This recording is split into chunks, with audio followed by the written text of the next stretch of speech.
video. Today we're back with another match reaction. This time it's Sheffield United versus Swansea City, and it's finished at Bramall Lane. Sheffield United 4, Swansea City 0.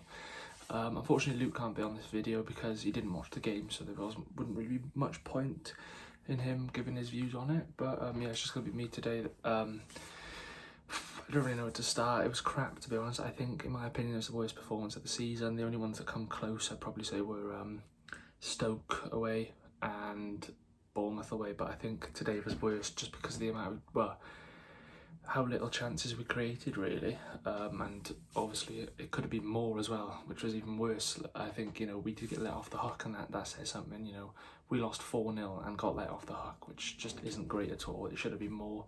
Probably deserved to lose about 5 or 6-0, to be honest. Obviously Baldock had another goal disallowed, and there were 2 chances for Oliver Norwood, which he probably should have taken. But yeah, I thought it was the worst performance of the season, to be honest. I don't know why Obafemi was dropped, whether that was fitness reasons, and obviously it's a shame Hannes Wolf picked up an injury, but yeah, it was not a great performance at all. I would say definitely the worst performance of the season. But hopefully now we can bounce back. Obviously we do have some tough games coming up. We have, I think, our next 4 games of Bournemouth, West Brom, Coventry and Fulham. I think they're all in the top half of the table as well, which is, you know, very tough. But we've got to at least, in my opinion, we've got to at least win 2 of those 4 games, you know, to progress. I think playoffs is probably done, to be honest now. I think it was a long time ago, but we still want to try and, you know, finish as high up the table as possible.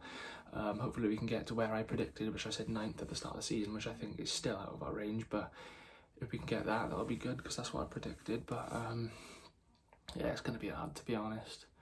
But yeah, going on to player ratings then.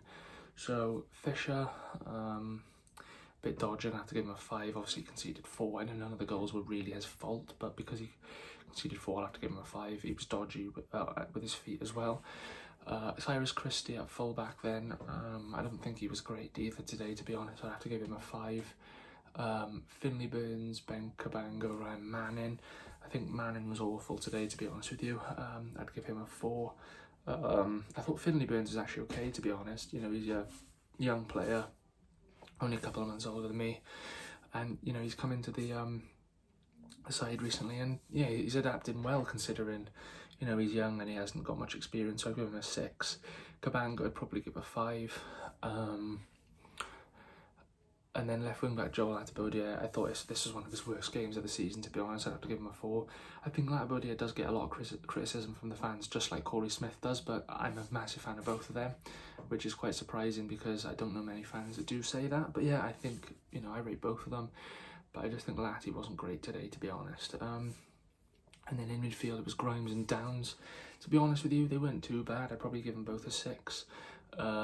You know, they were trying to make things happen. However, Grimes was giving the ball away a bit sometimes, but I don't think they were, you know, insanely bad or anything like that. And then just ahead of him was Olivier Ntcham. I think I'd probably have to give him a 4 today. I think in terms of ability he's our best player, but sometimes he can go lazy, and I think, you know, he's that type of player, a bit like Selena, who, you know, got loads of ability, very, you know, lazy on the ball, but then can produce a moment of magic just like that. And I think he's one of those players, but I'd have to give him a 4 today. And then Perraud and Patterson, I'm going to give Patterson a 5, Perraud a 4. Perraud didn't have, well, barely did anything. He put 1 ball in for Lati and that was it. And then Patterson, yeah, he was getting forward quite a bit, had a few shots, tried to make things happen, but nothing special, so I'd give him a 5. And then the 2 who came on off the bench, Obafemi and Corey Smith, I'll give them both a 5 because they didn't have, you know, time to make an impact. They didn't make a bad impact nor a good impact, so I give them both a 5. And then if I had to give a man of the match then, so best player for us today, probably go Finley Burns. I know, you know, obviously as a defender he still conceded 4 goals, but we didn't create anything going forward, so I can't choose any of the attackers or midfielders. And I thought Finley Burns, you know, he was getting stuck in. He was you know, playing quite well despite the goals. But yeah, so I'd say Finley Burns is our best player, but if I had to give a man of the match for the overall game, it would without a doubt be Morgan Gibbs-White. Obviously scored 2 goals. You know, it can't really get much better than that, can it, to be honest? So yeah, I'd definitely give the man of the match to Morgan Gibbs-White. Shame we don't have him with us anymore. We didn't get to see him much last season, but you know, he's shown today what a good player he is. So yeah, I'd have to give the man of the match to Morgan Gibbs-White. But yeah, obviously thanks for watching this. We will be back again on Monday night for the match preview ahead of Bournemouth home, and then obviously the vlog Tuesday night down at Swansea.com stadium. So yeah, thanks for watching and stay tuned for that.